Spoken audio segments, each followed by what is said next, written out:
Assalamualaikum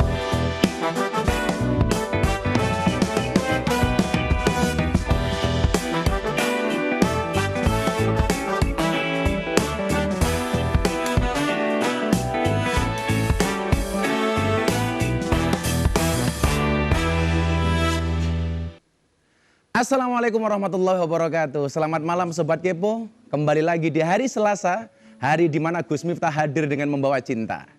Cinta ke Gus Miftah ke pemirsa itu seperti coronavirus. Tidak nampak tapi sangat serius. Kembali di acara ngobrol bareng Gus Miftah Los Rarewel.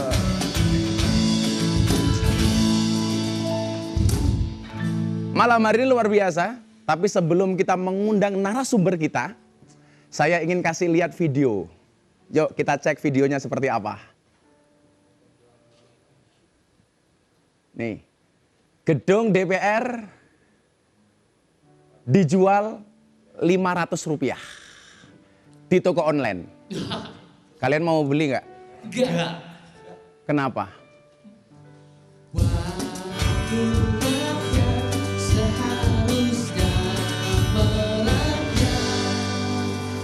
Dijual Rp500.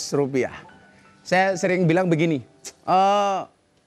saya ditanya, Gus, orang Indonesia itu kan baik-baik ya, mayoritas lah baik. Maka saya yakin mayoritas orang Indonesia besok masuk surga. Lah, ternyata di dalam surga ada oknum anggota DPR yang nakal. Kalau sidang tidur, nggak pernah berangkat, tapi gajinya diambil semuanya, ya kan? Akhirnya ada ulama protes sama malaikat. Malaikat saya protes, kenapa Kiai? Itu ada DPR sukanya tidur, bahkan ada yang korupsi. Kenapa dia masuk surga? Dijawab sama malaikat, tenang Pak Kiai, DPR yang nakal itu masuk surga hanya kunjungan kerja. Aduh. Jadi saya itu dulu pernah sih punya cita-cita pengen jadi anggota DPR ya. Kelihatannya wow itu kan, berdasi dan lain sebagainya. Tapi kok saya sedih gitu loh, kenapa kemudian gedungnya hanya dijual Rp500? Enggak banget kan? Barangkali ya karena kekecewaan para buruh itu jelas. Karena hari Senin kemarin 5 Oktober, paripurna DPR mensahkan apa? Undang-undang Cipta Tenaga Kerja. Yang lucu lagi gila, ada yang mengatakan cilaka. Tidak cipnaker, tapi cilaka. Cilaka. Maka padahal menurut pemerintah, undang-undang ini akan mempermudah masuknya investasi ke Indonesia. Artinya apa? Akan semakin banyak masyarakat Indonesia yang bekerja gara-gara undang-undang ini. Maka kemudian banyaklah yang tidak setuju dengan apa yang menjadi keputusan DPR ini. Sampai kemudian saya lucu, ada video anak kecil itu yang dulu punya cita-cita jadi anggota DPR. Kalau mau masuk gedung DPR itu berdoa dulu. Doanya seperti apa? Kita lihat.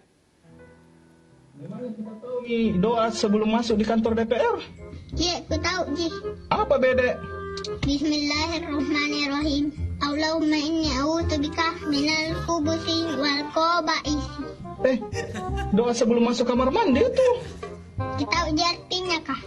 Artinya, ya Allah, sesungguhnya aku berlindung kepadamu dari kejahatan para setan. Jadi cocok, Mito.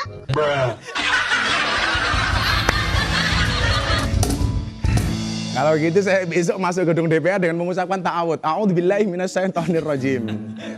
Maka disinilah kemudian, yuk sama-sama, yang demo silakan demo. Tapi tentunya dengan cara yang baik.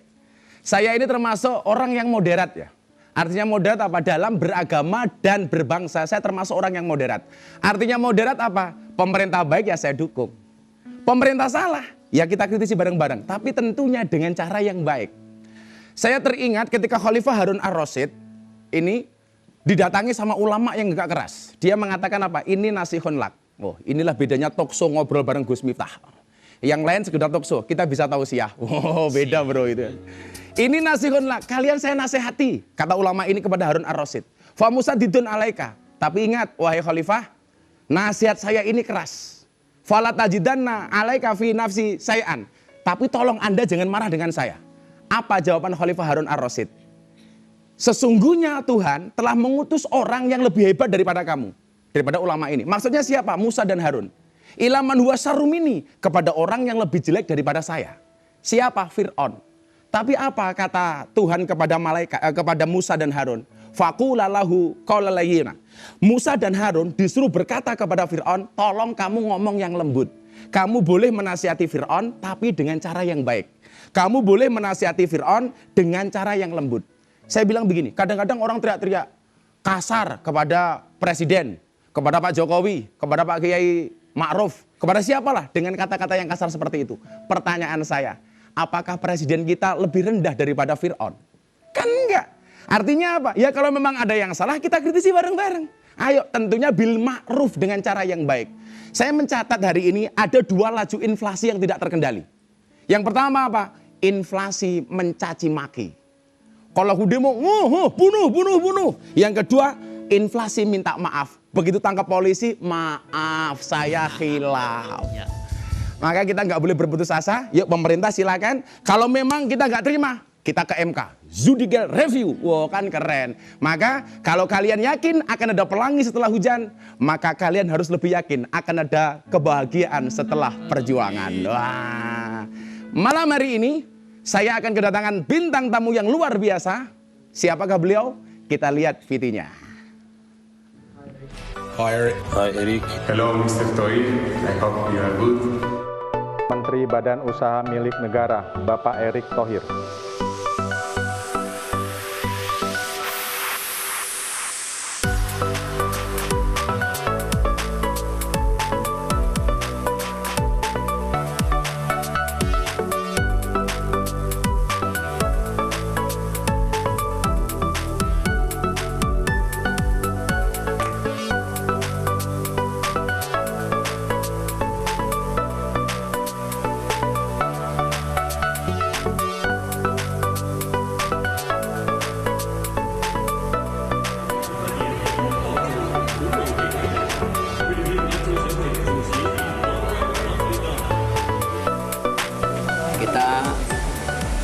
Pemerintah coba mengambil Olimpiade 2032.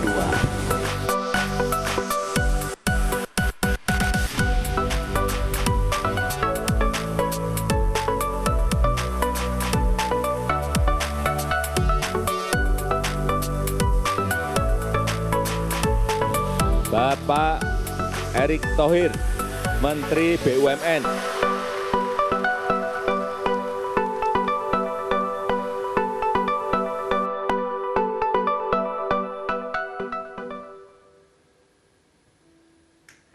Kita sambut bintang tamu saya malam hari ini, Menteri BUMN sekaligus Ketua KPC PEN, Bapak Erick Thohir. Terima kasih Pak Erick. Monggo, Pak Erick. Ini sebelum saya dialog ngobrol sama Mas Erick, ini untuk pemirsa, kita sama beliau sudah protokoler COVID ya, menjaga jarak. Kenapa beliau tidak boleh dekat-dekatan? Jangan dekat-dekat nanti sayang. Gimana Mas Erick kabarnya malam hari ini? Alhamdulillah. Wah, tambah tapi muda, Mas. video tadi ngangenin tuh. Ngangenin yang ketika dipanggil. Banyak cerita-cerita dulu yang saya kehilangan. Dunianya lain soalnya sekarang. Dunia udah lain ya. Jadi kalau saya melihat Pak Erick ini sosok yang luar biasa ya. Jadi kalau saya itu gini Mas, kalau melihat orang itu sukses, yang saya lihat itu bukan kesuksesannya, tapi prosesnya. Maka saya sering mengatakan kepada anak-anak band itu, kenapa keringat itu dingin, kenapa keringat itu asin? Kenapa? Karena dalam perjuangan nggak ada yang manis. Mas Erick sehat Mas ya? Alhamdulillah. Ini saya melihat dulu itu tahu Mas Erick pertama kali seorang yang suka dengan basket. Kenapa Mas suka dengan basket? Ya saya sampai hari ini memang lebih senang olahraga yang punya tim, yang bertim, tidak individu. Bukan Superman ya? Ya, karena olahraga yang tim itu benar-benar bagaimana kita dilatih kekompakan, bagi tugas, mana yang nyerang, mana yang jaga, mana yang nangkep gitu. Kan? Mana yang bertahan ya. Maka Jadi saya selalu olahraga tim. Olahraga tim ya. Maka saya selalu mengatakan Superman itu kalah dengan super tim. Iya. Lah ngomong-ngomong soal basket ini, Mas Erick, kita punya video nih atau punya foto. Coba kita lihat videonya seperti apa atau fotonya seperti apa. Wah. Wah, ini dia.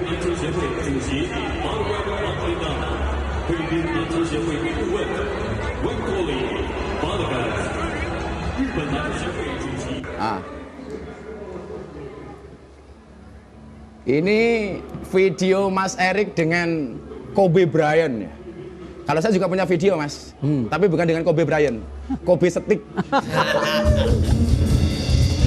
Kayaknya Mas Erik ini sangat mengagumi almarhum Kobe Bryant. Kenapa Mas?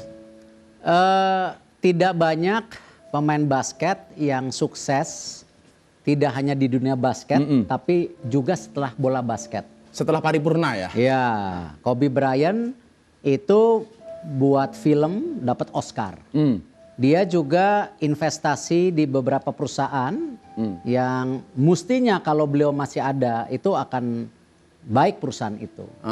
Nah, dan juga ketika di dalam bermain basket, bagaimana tidak banyak juga pemain bola basket itu bisa dari muda sampai pensiun di satu tim, membawa juara, lalu ada teman bermainnya Shaquille O'Neal pisah, tapi dia bisa bawa juara lagi. Tetap eksis ya? Jadi keringetnya asin. Asin. Tapi ini pelajaran loh Mas, untuk teman-teman olahragawan kita kan biasanya kalau sudah purna itu ya habis itu loh. Nah itu yang penting bagaimana tadi di teman-teman juga para olahragawan ini perlu dibantu, baik pemerintah, swasta, membantu mereka supaya setelah selesai berkarir itu ada lanjutannya. Nah itu yang penting, karena itu kalau kebetulan tadi nanya mengenai bola basket, tim Satria Muda. Satria Muda Pertamina milik Mas Erik ya itu ya? Itu ya, banyak sekali pemain-pemain ex bola basket Pertamina Satria Muda itu jadi pelatih ya di banyak tim.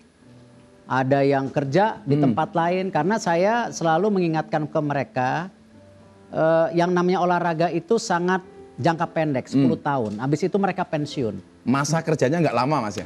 Apalagi kadang-kadang kalau tiba-tiba dapat cedera yang karirnya selesai. Nah karena itu kalau kami mendidik para pemain kami harus lulus sekolah. Harus lulus sekolah. Supaya setelah basket bisa ada karir yang lain. Jadi kadang-kadang kan kalau sudah jadi olahragawan tuh tahu-tahu selesai gitu loh. Selain Satria Muda barangkali di luar negeri juga punya klub Mas? Waktu itu basket Sixers sudah dijual. Oh udah dijual ya? BU. Masa Mas Erik BU? Ya kan investasi, kalau investasi boleh masuk boleh keluar. Nah, inilah bedanya orang yang betul-betul tidak hanya sekedar bisnis oriented, tapi Mas Erik ini kan hobi ya. Tadi soal basket Mas, sekarang saya mau ingin lihat foto ini. Bersama Menlu saat ke Cina kalau nggak salah. Waktu itu dalam rangka vaksin kalau nggak salah. Ini dia. Ini. Mas, ini kan sekarang kalau ngomong vaksin ya, apalagi berkaitan dengan Cina, itu kan banyak orang yang sudah apatis terhadap kehalalannya Mas. Ini sebenarnya soal halal ini gimana Mas? Ya kembali kan sejak awal ketika kita uji klinis Sinovac bersama Bio Farma, itu sejak awal MUI dilibatkan yang waktu di Bandung. Ya. Dan kemarin juga ketika kita ke UAE, ya negara Timur Tengah juga tuh, tetap kita libatkan BP POM untuk memastikan prosesnya baik. Tetapi nanti MUI akan menyusul. Nah, tetapi yang sekarang ke Cina ini, ya kita melibatkan BP POM dan MUI langsung supaya jangan ya terjadi kontroversi halal haram, karena kita ingin pastikan ya vaksinnya ini halal. Apalagi Bio Farma itu kan perusahaan Indonesia yang sudah produksi vaksin ratusan tahun, ya dari tahun 1890. Ya, dan terbukti Bio Farma itu juga banyak sekali negara-negara Timur Tengah yang sudah percaya hasil produksi vaksin dari Bio Farma itu juga dalam kategori halal. Nah, jadi insya Allah kita jaga lah, karena tapi prosesnya kita jalanin ya bersama MUI. Jadi bukan saya yang bicara ini halal, jangan, nggak boleh. Karena melibatkan MUI ya. Nah, ada karena kemarin soal ngomong halal haram aja Pak Kiai Ma'ruf juga diajar juga di medsos gitu. Iya gitu loh. Jadi ini luar biasa, obrolan kita masih panjang dengan Mas Erik ini. Jangan kemana-mana, kita akan kembali setelah jeda iklan berikut ini.